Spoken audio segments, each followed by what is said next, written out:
वही मनी की मार्फत से, मनी की धौंस से माफिया खड़ा हो गया। और वो माफिया कौन है? EVM machine. हजारों वोट हमने कई राज्यों का जो चुनाव हुआ, 15 वोट से, 50 वोट से, 35 वोट से लोग जीते और हारे। तो चोरी चोरी है। और आप ईवीएम से चोरी नहीं, डकैती कर रहे हैं। और वहां डेमो भी देंगे कि किस तरह से इलेक्शन कमीशन और सरकार मिलकर के हमारे लोकतंत्र की हत्या कर रहा है, हमारा संविधान को खत्म कर रहा है। कि ये राजतंत्र हट करके ये धर्मतंत्र बन जाए। सुप्रीम कोर्ट के दखल से बन रहा है, आपकी दखल से नहीं बन रहा। आपकी दम नहीं था मंदिर बनाने का। अनंत फानन में फिर राम के नाम पे आप जीतना चाहते हैं, लोगों की आस्था के साथ खिलवाड़ कर रहे हैं। धर्म भी मेरा, राज भी मेरा, मैं धर्म से करूंगा। और चूंकि मानसिक गुलाम है, हम बंधे हुए हैं। और यही वजह है कि अब 85 से 90% लोग असंगठित हैं। अगर ये असंगठित नहीं होते, अगर ये टुकड़े टुकड़े गैंग नहीं होते, तो हम नहीं जीते।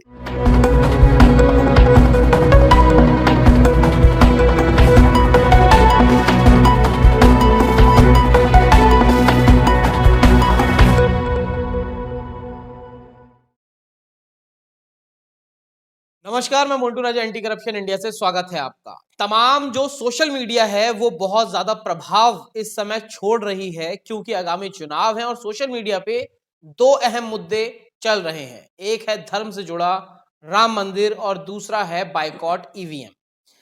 तमाम चीजों पे लोग अलग अलग मत रखते हैं। दुआ जी को भी देखा गया है ईवीएम बाइकॉट की जो एक लड़ाई लड़ी जा रही है उसमें दुआ जी भी पार्टिसिपेट कर रहे हैं। और राम मंदिर में किस तरह जो शंकराचार्य हैं उन्होंने इसका बायकॉट कर दिया है, वो नहीं जा रहे हैं। तो तमाम दुआ साहब, चर्चा बनी हुई है सोशल मीडिया पे, दो चीजें बहुत ट्रेंड में हैं, बायकॉट ईवीएम और राम मंदिर। कहा यह जा रहा है बीजेपी ने राम मंदिर के नाम पे चुनावी रणनीति पूरी अपनी तैयार करी है, वहीं आप लोग कह रहे हो बायकॉट ईवीएम। तो क्या राम मंदिर के ऊपर राजनीति और बायकॉट ईवीएम हावी हो पाएगा? जर्नलिस्ट महोदय, एंटी करप्शन का अभिनंदन करते हुए आपके दो विषय है और दोनों विषय बहुत ही महत्वपूर्ण है आज के संदर्भ में, भारत के संदर्भ में। तो पहले मैं आता हूं भारत के जो हमारा जो राजधर्म है, जिसमें हमारा लोकतंत्र, हमारा संविधान और इलेक्शन कमीशन, जिसको पारदर्शी होना चाहिए, जनता के हित में, ताकि वहां से हमारे जनप्रतिनिधि चुने जाते हैं। वो अगर करप्ट हो जाए, वो अगर सत्ता के पॉकेट का एक वस्तु बन जाए, वो पपेट बन जाए, तोता बन जाए, जैसे आए दिन कहा जाता है कि जो है सीबीआई, इनकम टैक्स और ईडी जो है सरकार का पट्टू है। अगर इलेक्शन कमीशन उसी ढर्रे पे जाता है और जैसा चल रहा है, वो कह रहे हैं कि मैं चुना जाता हूं, मैं कमिश्नर बनता हूं, वो प्रधानमंत्री बनाते हैं, मुझे सैलरी सरकार देती है, जबकि सैलरी जनता का टैक्स का पैसा मिलता है।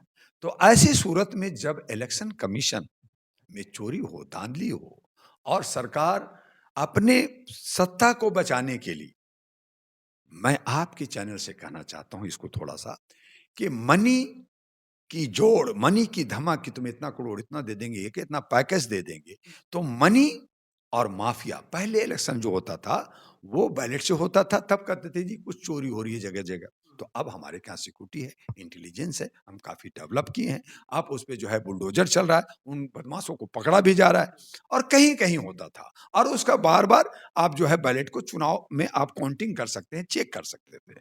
लेकिन आज वही मनी की मार्फत से, मनी की धौंस से माफिया खड़ा हो गया। और वो माफिया कौन है? EVM machine.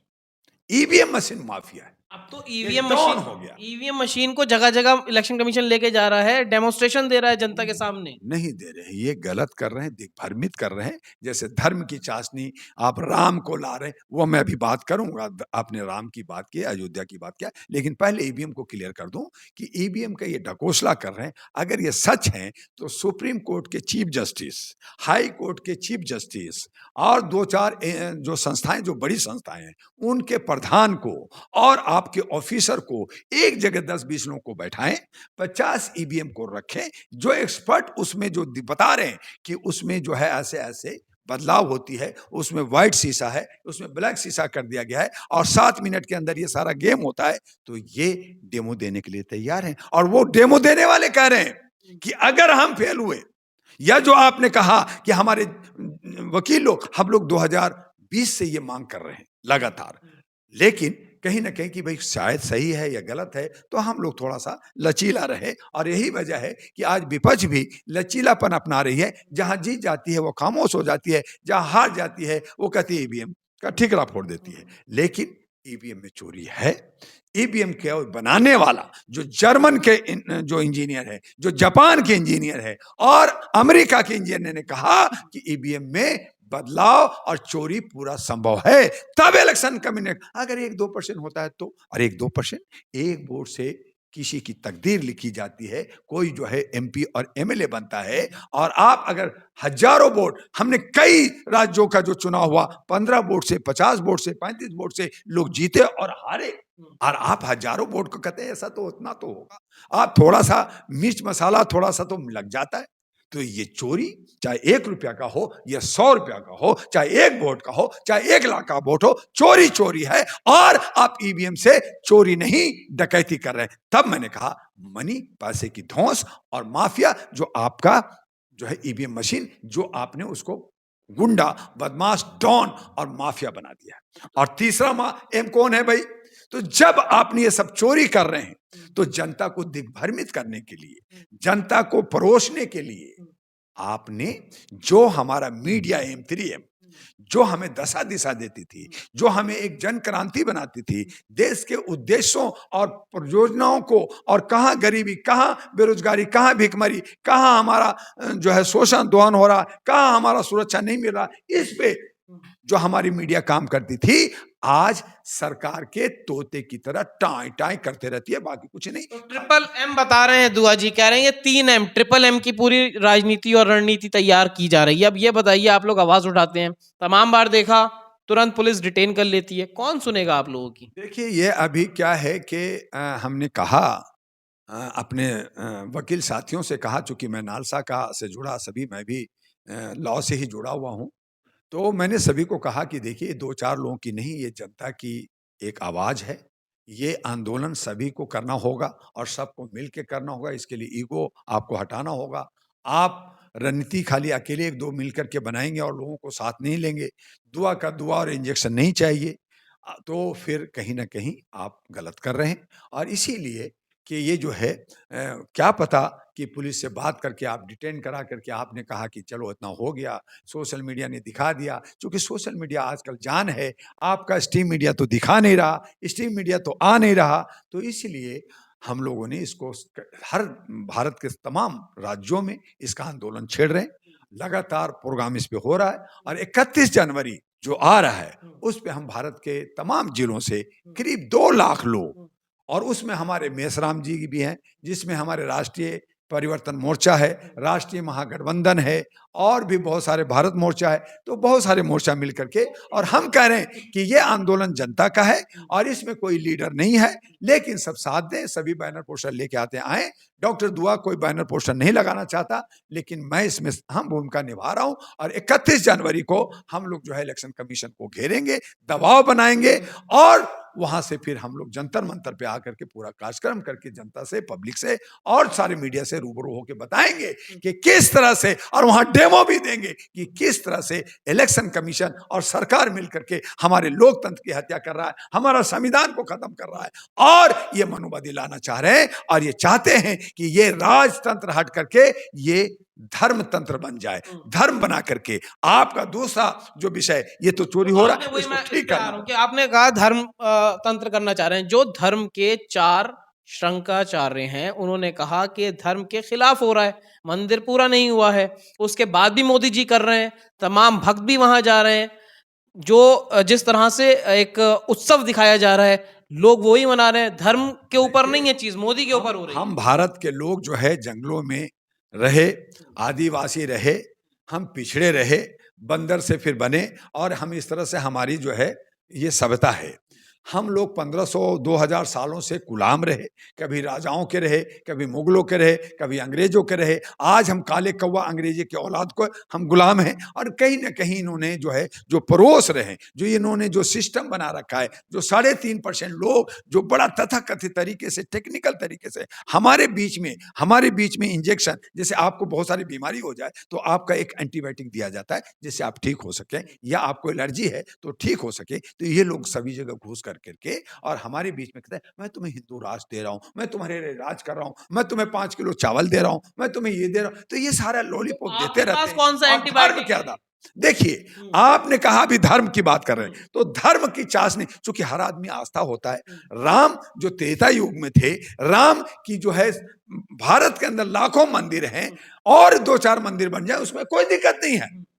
लेकिन आप अधर्म करेंगे, जहां पे जो डिस्प्यूटेड जगह है उससे 4 किलोमीटर हट करके आप राम मंदिर, ठीक है, वो भी बनाइए, वो भी हमने मान लिया, वो भी सुप्रीम कोर्ट के दखल से बन रहा है, आपकी दखल से नहीं बन रहा। आपकी दम नहीं था मंदिर बनाने का, सुप्रीम कोर्ट की वजह से वहां पे एक मंदिर आप बना रहे 4 किलोमीटर, ठीक है, वो भी कंप्लीट नहीं हुआ। कब होगा? 2025 में होगा। लेकिन चूंकि 2024 का आपको चुनाव जीतना है, आपने 2014 में राम के नाम पे चुनाव जीता, 2019 में ईवीएम में डकैती और चोरी करके जीता। कहा अगर ये लोग हंगामा कर रहे हैं, ईवीएम बंद हो गया, अगर बैलेट आ गया, कोई और रास्ता निकल गया, तो मैं क्या करूंगा? तो आपने आनन फानन में फिर राम के नाम पे आप जीतना चाहते हैं, लोगों की आस्था के साथ खिलवाड़ कर रहे हैं। और 4 शंकराचार्य जो ज्ञानी है, ब्रह्मांड का ज्ञान है, जिनको ब्राह्मण कहा जाता है, जिनको सनातन का संरक्षक कहा जाता है, मनोवादी का लीडर कहा जाता है, उन लोगों ने जब विरोध कर दिया, जब कहा कि ये अधर्म हो रहा है, ये सही नहीं है, एक ओबीसी का बंदा जाके जजमान नहीं और पुरोहित नहीं बन सकता, उसकी पत्नी नहीं है, पत्नी को नहीं लाए, रखा नहीं है, तो फिर आप हिटलरगिरी दिखा रहे, आप तानाशाही दिखा रहे, आप कह रहे कि भाई धर्म भी मेरा, राज भी मेरा, मैं धर्म से करूंगा, और मैं एकलव्य का अंगूठा काटूंगा, मैं उसको मारूंगा, मैं उसको जीतूंगा। तो कहां संविधान गया तेल लेने, आपका लोकतंत्र गया तेल लेने। जनता सपोर्ट मोदी है तो मुमकिन है जनता को गुमराह करके 5 किलो चावल का सौदा कर करके आप जो है इनके प्रकार से भगा करके। हाँ, आप सही कह रहे हैं जर्नलिस्ट महोदय कि आज हमारी जनता जो, हम चूंकि मानसिक गुलाम है, हम बंधे हुए हैं, और यही वजह है कि 85 से 90% लोग असंगठित हैं, बटे हैं, बहुत सारी पार्टी, बहुत सारे संगठन, बहुत सारे अहम और ईगो लेकर के। और यही वजह है कि आप जो ईवीएम का भी देख रहे हैं कि 2-3-4 वकील तो सामने आ रहे हैं, बाकी वकील कहां हैं, बाकी सामाजिक कार्यकर्ता कहां हैं, बाकी सारी पार्टियां कहां हैं? तो वो कहते हैं कि अगर कोई और आ जाएगा तो मैं लीडर जो बन रहा हूं नहीं बनूंगा, कहीं ये मेरे को बाईपास ना कर दे। तो ये सारी चीजों से राजनीतिक नहीं चलता, इससे आंदोलन नहीं चलता, हमें तमाम लोगों को साथ लेना होता है। और जिस दिन बहुत संख्यक एक हो जाएंगे, और इस बात पे मैं आपको कहना चाहता हूं, समझाना चाहता हूं कि मैं मोदी जी का फैन उस दिन हुआ जब 5 राज्यों का चुनाव हुआ और शाम में मोदी जी ने कहा मैं नहीं जीता। तो कैसे जीते? लोगों ने पूछा, कहा कि क्या करें मोदी जी, हम बीजेपी वाले जीत गए। कहा नहीं, अगर ये असंगठित नहीं होते, अगर ये टुकड़े टुकड़े गैंग नहीं होते, तो हम नहीं जीते। तो ये इशारा दिया। लेकिन हम बहुत संख्यक बेवकूफ लोग हैं, गधे लोग हैं, और हम समझते नहीं हैं। अगर हम ये उन्हीं की भाषा को समझ लें और एका बना लें, और जो राम जो दिल में है, जो घर कन कन में है, घट घट में है, हर गली में और मोहल्ले में, घर में है, आप उसको पूजो। लेकिन आपको लग रहा है हमारे राम जी आएंगे, कब आएंगे? 22 जनवरी 2024 को आएंगे। इसका मतलब राम जी 21 जनवरी 2024 को नहीं है। और पहली बार, और ऐसा प्रधानमंत्री जो कह रहा है धर्मराज लाएंगे, और जनता बेवकूफ लोग, जहां हम 500 साल से सिया राम का नारा लगा रहे, हर जगह, हर मंदिर, हर शास्त्र, हर पूजा कांड में सिया राम लिखते हैं, अब ये कह रहे श्री राम की जय हो। मैं राम को ला रहा हूं, तो सिया कहांगे? तो सिया इसलिए नहीं, क्योंकि मुझे व्यक्तिगत नहीं कहना चाहिए, लेकिन संदर्भ इसमें जुड़ गया है, क्योंकि आपकी पत्नी नहीं है, आपने उनको छोड़ रखा है, जिस पे आप गारंटी की बात कर रहे हो। 7 फेरे लिया, आप पत्नी होकर के, पति होकर के 5 फेरे का जो गारंटी लिया वो पूरा नहीं किया, आप देश की गारंटी दे। तो देखिए, तमाम जो चीजें हैं, दुआ जी से चर्चा हुई है, ट्रिपल एम की ताकत बताई है, और जिस तरह लोगों को कहा है कि वो सो रहे हैं, बहुजन एकत्रित नहीं है, संगठित नहीं है, इस वजह से आप तमाम लोगों को मानसिक गुलाम भी कहा गया है। तो इस पूरी चर्चा पे क्या सोचते हैं? जिस तरह ईवीएम का बायकॉट और दूसरी तरफ राम मंदिर पे राजनीति कही जा रही है, अपनी राय प्रतिक्रिया कमेंट द्वारा साझा करें। अगली अपडेट के साथ आपके समक्ष फिर प्रस्तुत होंगे। नमस्कार। नमस्कार।